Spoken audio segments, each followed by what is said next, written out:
حكاية الفيديو اللي شهرني من 3 سنين تقريبا بالظبط، في شهر 9 2021. كنت في مصيف زي كده، اللي هو آخر مصيف أنا كنت فيه برضو. أنا بقعد كل 3 سنين بروح مصيف.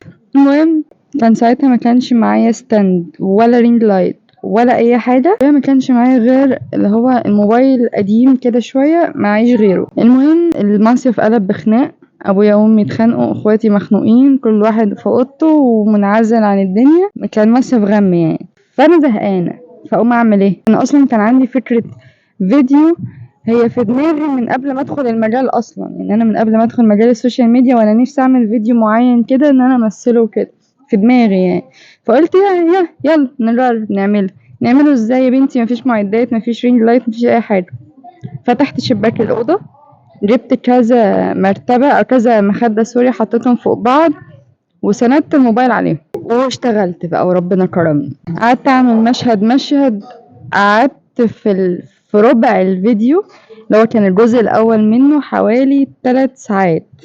3 ساعات بصور بس. والحمد لله الفيديو أول مرة أشوف فيديو بيجيب تفاعل ولايكات وكومنتات وحاجات حلوة من دي.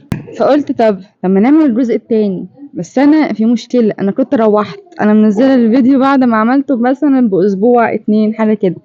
كنت روحت فعملت، جبت رينج لايت جديدة وستاند وحركات وبتاع، بس بنفس الموبايل عادي. وصورت الجزء التاني وخد مني تقريبا 4 ساعات. وصورت الجزء التالت بس ده ما خدش مني وقت طويل قوي، وبقوا 3 اجزاء، والتلات اجزاء كانوا احلى من بعض وجابوا تفاعل حلو. لو انتي معايا من زمان وتعرفيني من زمان اكيد هتعرفي الفيديو ده ايه، بس هسيبلك برضو الفيديو في اول كومنت، ولو انتي عارفاه قولي برضو اسمه في الكومنت من قبل ما تغشي. بجد انا نفسي جدا ارجع اعمل فيديوهات من النوع ده، نفسي قوي. فان شاء الله الاقي اغاني كويسه ان انا اقدر امثل عليها زي ما مثلت على الاغنيه دي. النهارده صحيت من النوم على صوت ماما بتزعقلي، وسخرية القدر ان بعد 3 سنين انا اللي جبت العريس لحد البيت. دي بقى بعد 3 سنين، بعد ما كنت بقول لماما اقول لها سيبيني براحتي بمزاجي، وحسب قد كلامي وجبته بمزاجي مش بمزاج حد، ولا صالونات بقى ولا بتاع. قابلته في الشغل بقى فيه قبول، تعالى اتقدم انا جاي، اتعرفنا على بعض، حبينا بعض، والدنيا دي كلها حلوه بعلم الاهل، مش بقلة أدب يعني.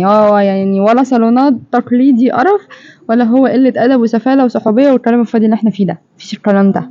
وهي دي كانت حكاية الفيديو اللي شهرني، ولولا الفيديو ده أنا ما كنتش كملت، ولولا التفاعل اللي جه عليه. أنا لحد دلوقتي لما باجي اتفرج على الفيديو ده أنا مش عارفة أنا عملته ازاي، بس أنا لحد دلوقتي لما باجي اتفرج عليه بقعد أضحك قد ايه كنتش خنونة وحيوية كده وعندي أفكار حلوة. أيام.